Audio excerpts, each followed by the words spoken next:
Salut les passionnés de stoïcisme.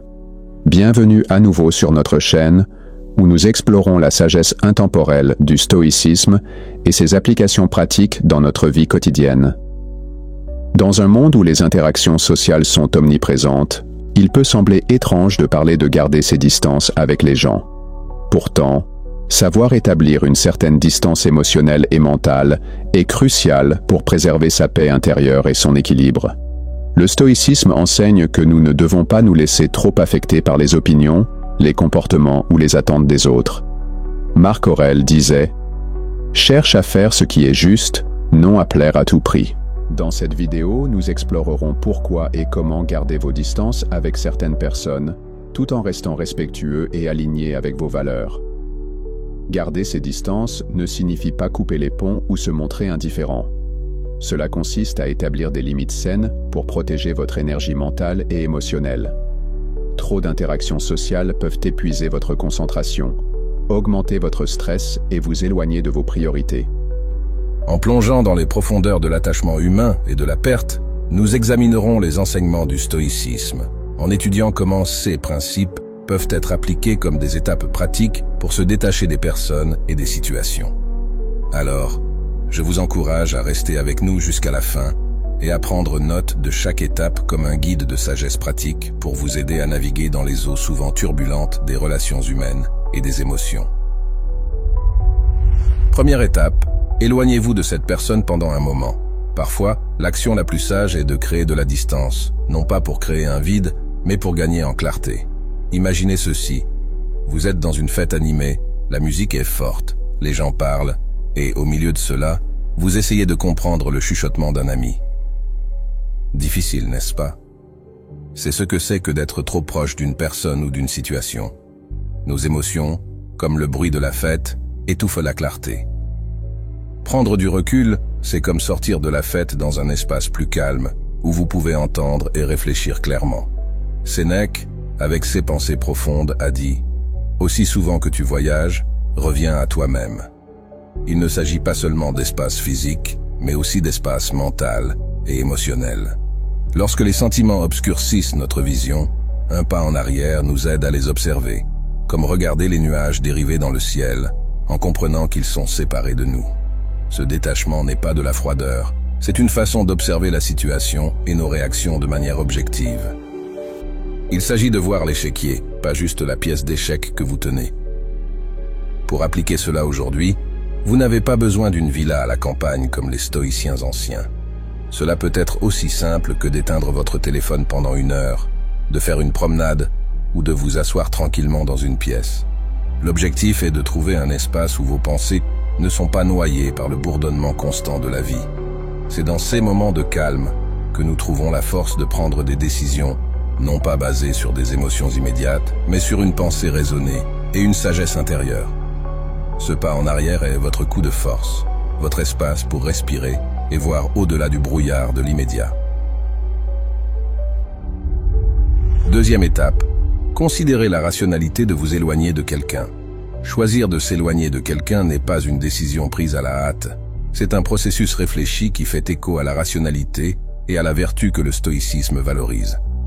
Imaginez votre vie comme un voyage sur un bateau. Les personnes dans votre vie sont comme les vents et les courants. Certaines vous aident à naviguer en douceur, et que d'autres peuvent vous mener dans des eaux agitées.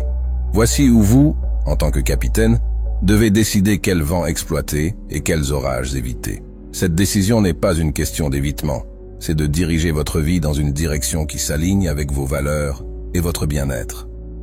Épictète, un stoïcien qui a transformé sa vie de l'esclavage à la sagesse, a souvent souligné l'importance de choisir des associations qui s'alignent avec notre liberté intérieure. Sa vie nous enseigne une leçon précieuse.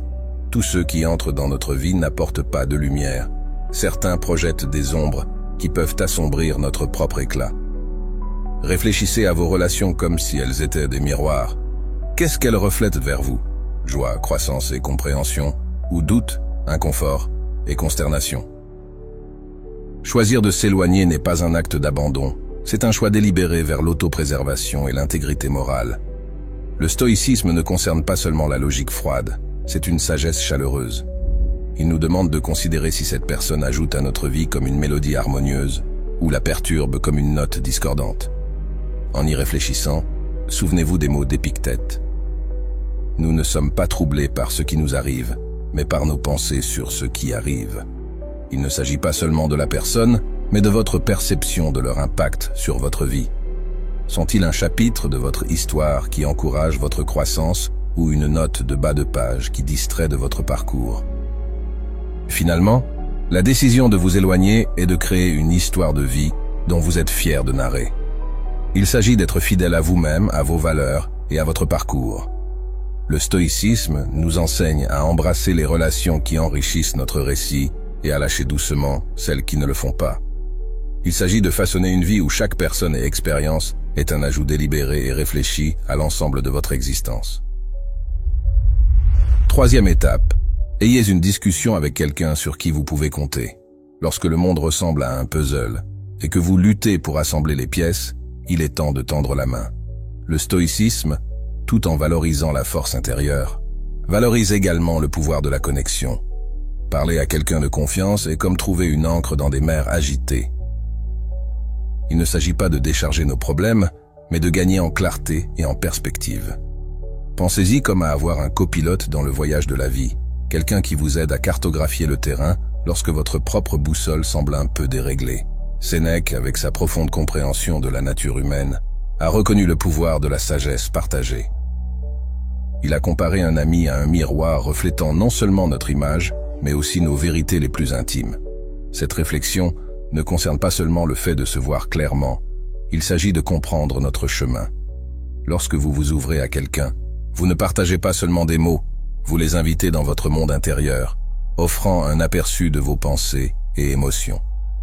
Ce partage crée un espace de compréhension et de soutien mutuel, où les idées sont échangées, pas seulement les sympathies. Choisissez soigneusement votre confident, quelqu'un qui incarne les valeurs vers lesquelles vous aspirez. Cette personne devient votre caisse de résonance, vous aidant à naviguer à travers vos pensées et vos sentiments.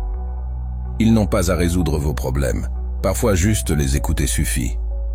Leur présence est un rappel que vous n'êtes pas seul dans ce voyage, alors que vous partagez vos pensées. Vous pourriez trouver des morceaux de sagesse dans leurs réponses, de petites pépites de vérité qui vous aident à voir les choses différemment. Le stoïcisme nous enseigne que les défis de la vie sont mieux abordés avec un esprit calme et une communauté solidaire. Votre confident choisi fait partie de cette communauté, un témoignage de l'idée que la force vient souvent de l'unité. Souvenez-vous, se détacher d'une personne ou d'une situation ne signifie pas se détacher de toutes les connexions humaines. En fait, ce sont ces mêmes connexions qui fournissent la force et la perspective nécessaires pour naviguer dans la complexité de la vie. Vos conversations avec cette personne de confiance sont plus que de simples discussions. Elles sont des ponts vers la compréhension, des chemins vers la clarté et des ancres dans les mers en perpétuel changement de la vie. Quatrième étape, établissez des limites pour vos sentiments. Maîtriser notre paysage émotionnel, c'est comme être le capitaine d'un navire naviguant dans une tempête. Les vagues sont nos sentiments, puissants et parfois accablants. Le stoïcisme ne nous enseigne pas à éviter ces vagues, mais à les naviguer avec habileté et sagesse. Il s'agit de savoir quand laisser les vagues nous porter et quand diriger fermement notre navire. Nos sentiments sont naturels, mais sans limite, ils peuvent nous emporter loin de notre chemin choisi. L'astuce est de ressentir ces vagues sans les laisser chavirer notre bateau. Épictète, avec sa profonde compréhension de l'âme humaine, nous rappelle que nous ne sommes pas troublés par les choses, mais par la vue que nous en avons. Cette perspective est essentielle pour établir des limites émotionnelles. C'est comme avoir un gardien dans notre esprit, celui qui reconnaît chaque visiteur, c'est-à-dire nos sentiments, mais ne laisse pas chacun d'eux prendre le contrôle de la maison, qui est notre paix intérieure. Cinquième étape, considérez attentivement les conséquences potentielles de vous éloigner. Lorsque vous vous trouvez à la croisée des chemins du détachement, prenez un moment pour regarder chaque chemin.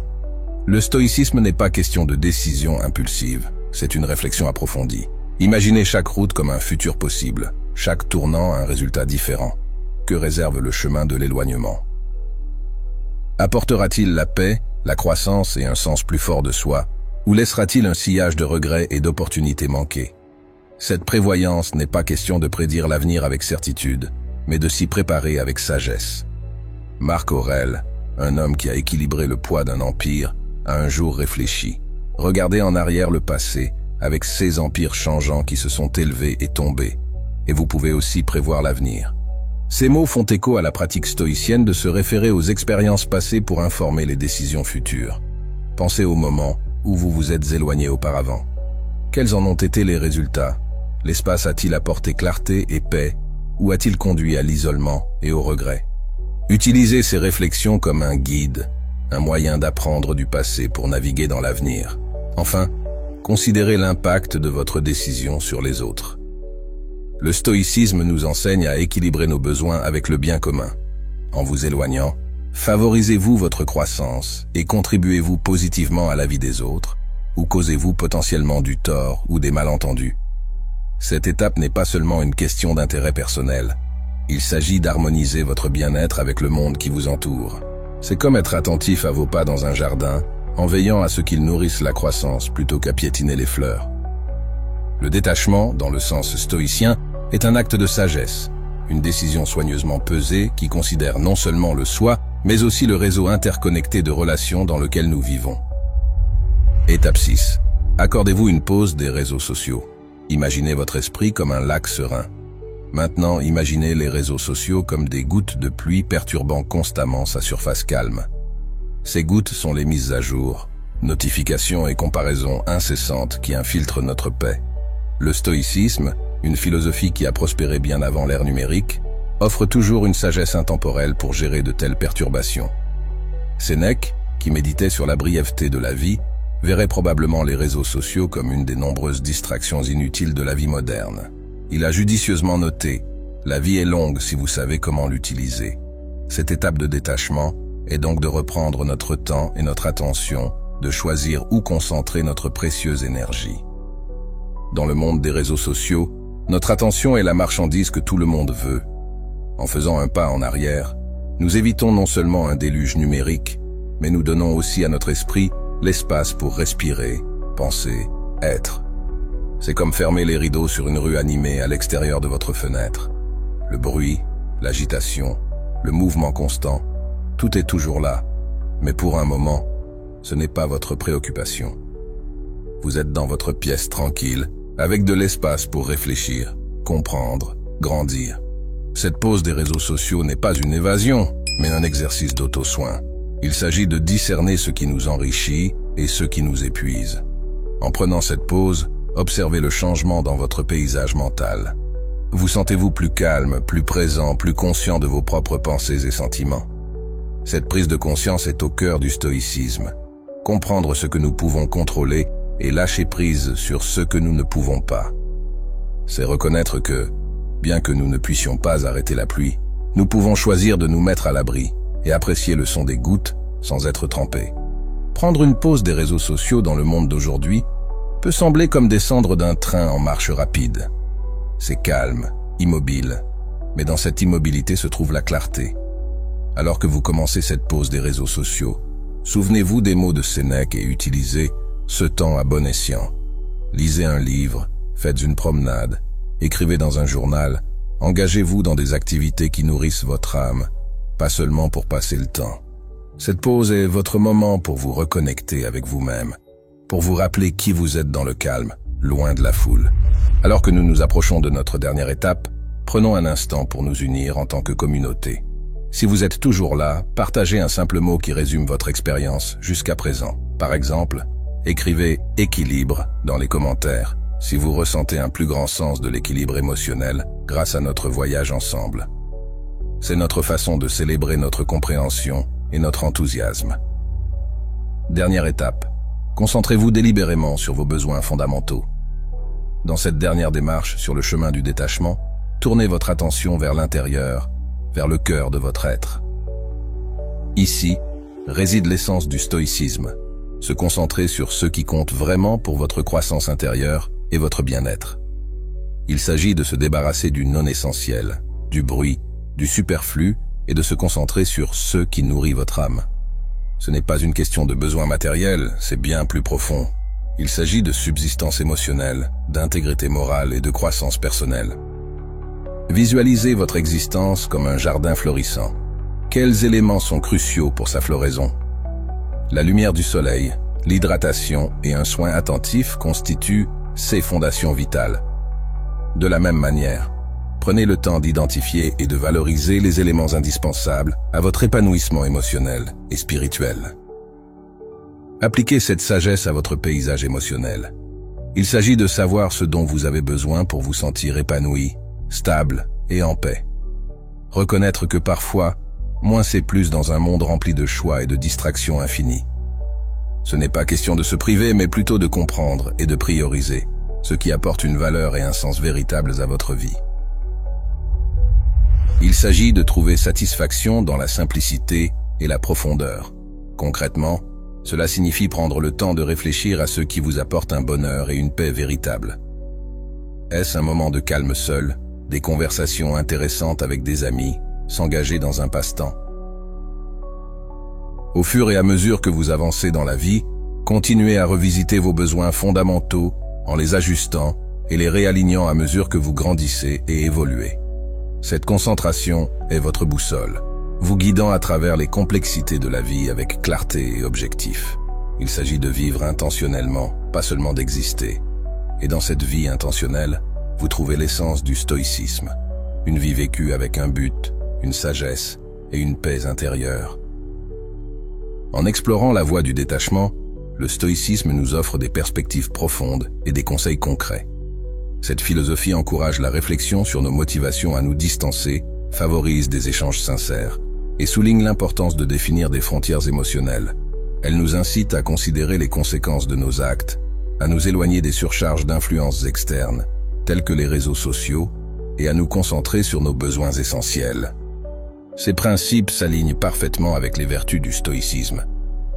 Le stoïcisme, avec sa profonde sagesse, nous enseigne que se détacher ne signifie pas s'engourdir émotionnellement, mais plutôt atteindre une paix intérieure et une résilience. Naviguant dans la complexité des relations humaines et des défis de la vie, les enseignements stoïciens nous guident vers une existence empreinte de vertu, de sagesse et de robustesse émotionnelle. Nous vous invitons à partager vos réflexions en commentaire. Quelle étape vous parle le plus? Ou quelle démarche envisagez-vous d'adopter? Prêt à évoluer personnellement? Abonne-toi pour plus de sagesse stoïcienne et d'évolution personnelle.